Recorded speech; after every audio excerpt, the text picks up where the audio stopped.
मामाच्या घराची पूजा आवरली. एकदम आनंदी वातावरण. मामा चेतन आला म्हणे, "मला हा मोबाईल घ्यायचा." म्हणलं, "कोणता घ्यायचा?" म्हणे, "iPhone." म्हणलं, "iPhone तर मग iPhone आहे." म्हणे, "तो आहे, पण मला बी घ्यायचा." शुभम भाऊ म्हणे, "जाऊन या पोरं, वाट पाहतो." शैलेश भाऊ आपली गाडी वाट पाहत होती. ते पोरगं एवढं चेतन एवढा खुश ना, का विषय नाही डायरेक्ट. मग डायरेक्ट गाडी काढली, बुंग बुंग करीत डायरेक्ट संगन मारला. एस-एस मोबाईल आहे ना, ऑफरचा दणका उडवलाय त्यांनी. मग त्याला पोरांना म्हणलं, "माझ्या मागं या, कारण दुकान लय मोठं आहे आणि गर्दीचं वातावरण आहे." म्हणलं, "गर्दी लई आहे." त्यांनी ना स्वागत केलं म्हणे, "या माऊली." म्हणलं, "माऊली आम्हाला iPhone घ्यायचा आहे." म्हणलं. यांची चर्चा झाली, कोणता घ्यावा? प्रो घ्यावा का आता कोणता घ्यावा?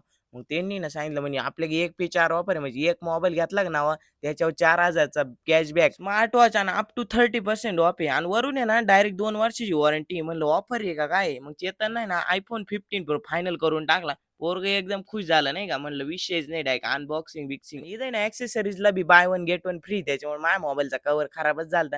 म्हणलं ऑफरचा फायदा घेऊन टाकू म्हणलं. काय लागत